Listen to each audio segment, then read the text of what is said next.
مباشرت کس نیت سے اور کیسے کرنی چاہیے؟ اسلام میں ہم بستری کا طریقہ کار کیا ہے؟ بیوی سے ہم بستری کرنے سے پہلے کن چیزوں کا خیال رکھنا چاہیے؟ ہم بستری کے وقت ایسی کون سے کام ہیں جن کے کرنے سے مرد بہت سی بیماریوں میں مبتلا ہو جاتا ہے؟ حضرت علی رضی اللہ تعالی عنہ نے فرمایا، جو شخص بیوی سے ہم بستری کرتے وقت یہ کام کرے گا وہ بسم اللہ الرحمن الرحیم السلام علیکم ورحمۃ اللہ۔ محترم ناظرین، حضرت علی رضی اللہ تعالی عنہ نے وصایا میں لکھا ہے کہ جب کبھی ارادہ مباشرت ہو تو اس نیت سے مباشرت کی جائے کہ زنا سے باز رہوں گا اور دل کو ادھر ادھر بھٹکنے سے فراغت ہوگی اور اولاد نیک بخت ہوگی۔ اس نیت کے ساتھ صحبت کرنے میں ثواب بھی ملے گا۔ اسلامی آداب مباشرت۔ امام غزالی رحمۃ اللہ علیہ نے لکھا ہے کہ حضرت جنید بغدادی رحمۃ اللہ علیہ فرمایا کرتے تھے کہ مجھ کو جمع کی حالت ایسی ہے جیسے غذا کی۔ واقعتاً میں بیوی غذا اور دل کی طہارت کا سبب ہے۔ اسی وجہ سے جس شخص کی نظر اجنبی عورت پر پڑے اور اس کا نفس اس کی طرف شائق ہو، اس کو تاجدار انبیاء صلی اللہ علیہ وآلہ وسلم نے ارشاد فرمایا کہ اپنی بیوی سے محبت کرے کہ صحبت کرنا دل کے وسوسوں کو دور کرے گا، اور فرمایا کہ عورت جب سامنے آتی ہے تو شیطان کی صورت میں آتی ہے۔ بس جب تم میں سے کوئی کسی عورت کو دیکھے اور وہ اس کو اچھی معلوم ہو تو اسے چاہیے کہ وہ اپنی بیوی سے صحبت کرے کہ اس کے پاس بھی وہی بات ہے جو دوسروں کے پاس ہے۔ احیاء العلوم اسلام میں ہم بستری کو صرف شہوت کی تسکین کا ذریعہ نہیں بلکہ محبت، سکون اور نسل انسانی کی بقا کے لیے پاکیزہ عمل قرار دے دیا گیا ہے۔ اس عمل کے دوران درج ذیل باتوں کا خیال رکھنا چاہیے۔ ہم بستری کا مقصد صرف جسمانی لذت نہ ہو بلکہ اللہ کی رضا، ازدواجی محبت کو مضبوط کرنا اور حلال طریقے سے اولاد پیدا کرنا ہو۔ اس عمل سے پہلے اور بعد میں جسمانی صفائی کا خاص خیال رکھیں، کیونکہ یہ سنت نبی صلی اللہ علیہ وآلہ وسلم اور صحت کے لیے بھی ضروری ہے۔ میاں بیوی دونوں کو اس عمل پر راضی ہونا چاہیے۔ زبردستی یا جبر کا رویہ گناہ اور ازدواجی زندگی کے لیے نقصان دہ ہے۔ بیوی کے جذبات اور جسمانی حالت کا خیال رکھنا شوہر کی ذمہ داری ہے۔ اس عمل کو زبردستی یا محض اپنی خواہش پوری کرنے کا ذریعہ نہ بنائیں۔ ہم بستری کا عمل مکمل رازداری اور پردے میں ہونا چاہیے، کیونکہ یہ ازدواجی تعلق کی پاکیزگی کا حصہ ہے۔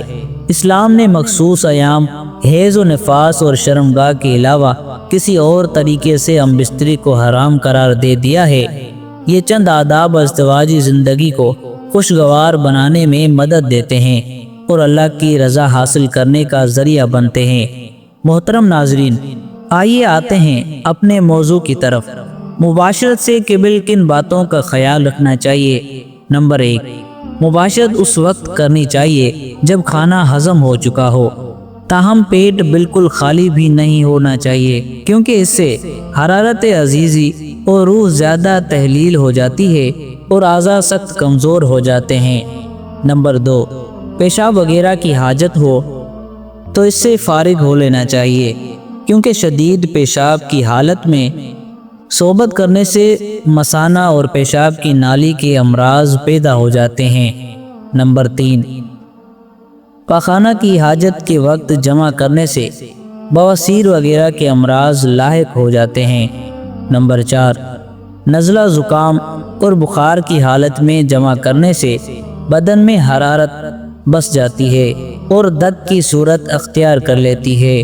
نمبر 5، آنکھیں دکھنے کی حالت میں صحبت کرنے سے آنکھوں میں زخم اور سفیدی پیدا ہو جاتی ہے۔ نمبر 6، بھرے ہوئے پیٹ کی حالت میں صحبت کرنے سے اول تو اعزال جلدی ہو جاتا ہے، دوسرا ضعف معدہ، ورم جگہ اور پیٹ کے امراض پیدا ہو جاتے ہیں۔ نمبر 7، خوف اور پریشانی کی حالت میں مباشرت نامردی کو جنم دیتی ہے۔ حقیقت یہ ہے کہ خوف بجائے خود عضو میں مکمل انتشار پیدا نہیں ہونے دیتا اور طبیعت مباشرت کی طرف رجوع نہیں کرتی۔ نمبر 8، نشے کی حالت میں مباشرت کرنے سے جسم میں بہت زیادہ قوت اور حرارت خارج ہوتی ہے، جس کے بعد بہت کمزوری پیدا ہوتی ہے اور اس کے علاوہ جوڑوں کی بیماریوں کا بھی خطرہ ہوتا ہے۔ نمبر 9، سخت گرمی اور سخت سردی میں مباشرت سے پرہیز کرنا چاہیے، کیونکہ دونوں حالتوں میں انسان کسی نہ کسی عارضی میں مبتلا ہو سکتا ہے۔ جس کمرے میں مباشرت کی جائے اس کا درجہ حرارت خوشگوار ہونا چاہیے۔ سردیوں میں کمرے کو گرم رکھنے اور گرمیوں میں ٹھنڈا رکھنے کا انتظام ہونا چاہیے۔ نمبر 10، جس دن مباشرت کرنے کا خیال ہو اس دن مرد کو چاہیے کہ وہ طاقتور غذائیں، گوشت، انڈا، دودھ وغیرہ استعمال کرے۔ اس دن غسل کر کے خوشبو بھی استعمال کرے۔ شام کو پیٹ بھر کے کھانا نہ کھائے اور کھانے کی تقریباً 3 گھنٹے بعد مباشرت کرے۔ نمبر 11، سخت محنت اور تھکاوٹ کے بعد مباشرت سے کمزوری پیدا ہوتی ہے، لہٰذا ان صورتوں میں مباشرت نہیں کرنی چاہیے۔ نمبر 12، نیز مباشرت مکمل آزادی اور بے فکری کے ماحول میں کرنی چاہیے، جب تک مباشرت کی حقیقی خواہش نہ ہو اور عضو میں مکمل انتشار۔ مباشرت سے پرہیز کرنا چاہیے۔ مباشرت سے قبل وضو کے بارے میں جدید سائنس کیا کہتی ہے؟ مباشرت کرنے سے پہلے آدمی وضو کا اہتمام کرے۔ معلوم ہوا کہ اسلام میں سونے کے آداب میں ہے کہ انسان کے لیے باوضو ہونا بہتر ہے۔ بخاری۔ دوسری حدیث میں وضو سے رہنے والے کو نبی کریم صلی اللہ علیہ وآلہ وسلم نے ایمان کی علامت قرار دے دیا ہے۔ اس لیے وضو بندے اور اللہ عز و جل کے مابین ایک راز ہے۔ مباشرت کی تیاری میں کن امور کا خیال رکھنا چاہیے؟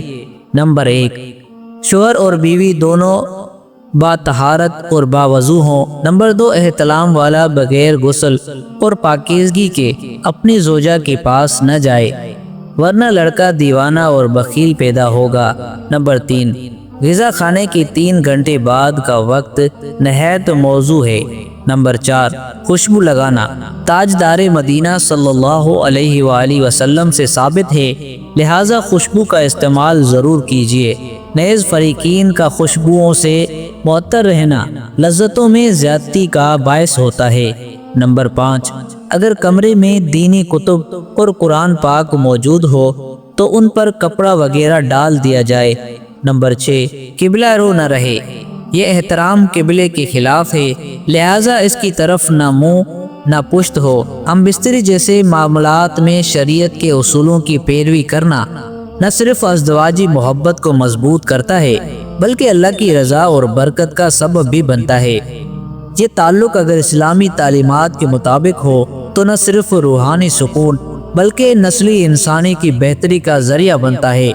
دعا ہے اللہ رب العزت ہمیں اپنی ازدواجی زندگی کو محبت، عزت اور شریعت کے دائرے میں رکھ کر گزارنے کی توفیق عطا فرمائے تاکہ دنیا اور آخرت دونوں میں کامیابی حاصل ہو۔ اللہ پاک سے دعا ہے کہ ہمیں اپنی بیویوں کے ساتھ حسن سلوک، محبت سے رہنے کی توفیق عطا فرمائے، آمین۔ ناظرین، امید کرتا ہوں یہ ویڈیو آپ کو پسند آئی ہوگی۔ ویڈیو پسند آئی ہے تو ویڈیو کو لائک کریں اور اپنے دوستوں کے ساتھ شیئر کریں اور کمنٹ میں اپنی رائے ضرور دیں کہ اگلی ویڈیو کس ٹاپک میں بننی چاہیے۔ ملتے ہیں انشاءاللہ نیکسٹ ویڈیو میں، تب تک اپنے بھائی عبدالرزاق کو اجازت دیجیے اور اپنا خیال رکھیں۔ اللہ حافظ۔